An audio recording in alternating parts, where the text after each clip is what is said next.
उत्तर प्रदेश के बागपत जिले में एक ऐसी घटना सामने आई है जिसने इंसानियत को शर्मसार कर दिया। थाना दोहाट क्षेत्र के पलड़ा गांव में मजहब और जाति की दीवार ने दो प्रेमियों की जिंदगी को तहस नहस कर दिया। इस सनसनीखेज वारदात में एक युवती की बेरहमी से हत्या कर दी गई, जबकि उसके प्रेमी को इतना पीटा गया कि वह जिंदगी और मौत के बीच झूल रहा है। ये कहानी प्रेम, सामाजिक रूढ़ियों और क्रूरता का दुखद मिश्रण है जो समाज के सामने कई सवाल खड़े करती है। पलड़ा गांव की सानिया 17 वर्षीय एक मुस्लिम परिवार से थी जो गांव में रसूखदार माना जाता था। दूसरी ओर सागर एक दलित समुदाय का युवक था जो गरीब मजदूर परिवार से ताल्लुक रखता था। सागर हिमाचल प्रदेश के एक ईंट भट्टे में काम करता था और त्योहार के मौके पर अपने गांव लौटा था। यहीं उसकी मुलाकात सानिया से हुई। दोनों के बीच दोस्ती धीरे धीरे प्यार में बदल गई, लेकिन ये रिश्ता गांव की रूढ़िगत सोच और सामाजिक नियमों के लिए स्वीकार नहीं था।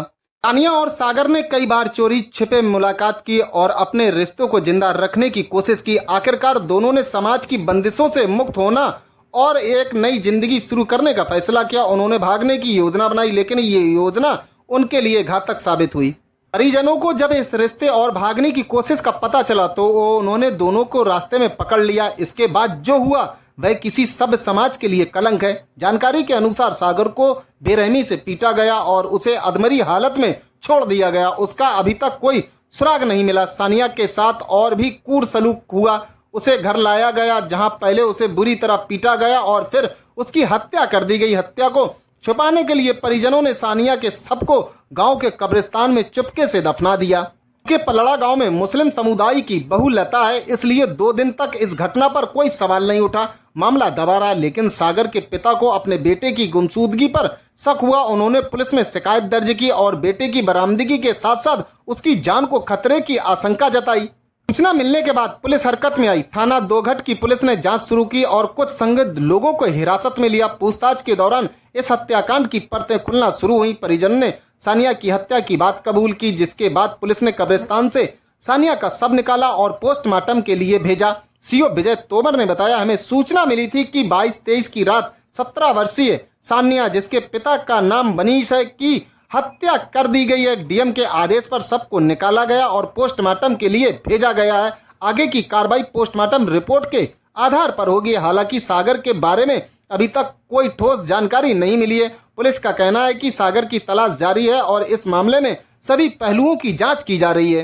ये घटना न केवल एक परिवार की त्रासदी है बल्कि समाज के लिए एक गंभीर सवाल भी है। मजहब और जाति के नाम पर प्रेम को कुचलने की ये प्रवृत्ति कब तक जारी रहेगी? ऑनर किलिंग जैसी घटनाएं हमारे समाज में गहरे पूर्वग्रहों और अहिंसा गुणता को उजागर करती है। सानिया और सागर की कहानी उन तमाम युवाओं की कहानी है जो प्यार के लिए अपनी जान गंवा देते हैं सिर्फ इसलिए कि उनका प्यार सामाजिक नियमों के दायरे में फिट नहीं बैठता। सागर के पिता ने प्रशासन से गुहार लगाई है कि उनके बेटे की तलाश की जाए और दोषियों को सख्त सजा दी जाए। इस मामले ने स्थानीय लोगों में भी आक्रोश पैदा किया है और कई लोग इस तरह की घटनाओं के खिलाफ कठोर कानूनी कार्रवाई की मांग कर रहे हैं। इस मामले की गहन जांच कर रही है। सानिया की पोस्टमार्टम रिपोर्ट के आधार पर हत्या के कारणों और परिस्थितियों का पता लगाया जाएगा। साथ ही सागर की तलाश के लिए पुलिस ने अपनी टीमें सक्रिय कर दी हैं। इस घटना ने एक बार फिर ऑनर किलिंग जैसे जघन्य अपराध पर राष्ट्रीय स्तर पर बहस छेड़ दी है। समाज, प्रशासन और कानून को मिलकर ऐसी घटनाओं को रोकने के लिए ठोस कदम उठाने होंगे ताकि प्रेम और इंसानियत को जाति और मजहब की दीवारों में न कुचला जाए। आप इस पूरी घटना के बारे में क्या सोचते हैं? अपनी राय हमें कमेंट पर जरूर बताएं और चैनल को सब्सक्राइब करना मत भूलना।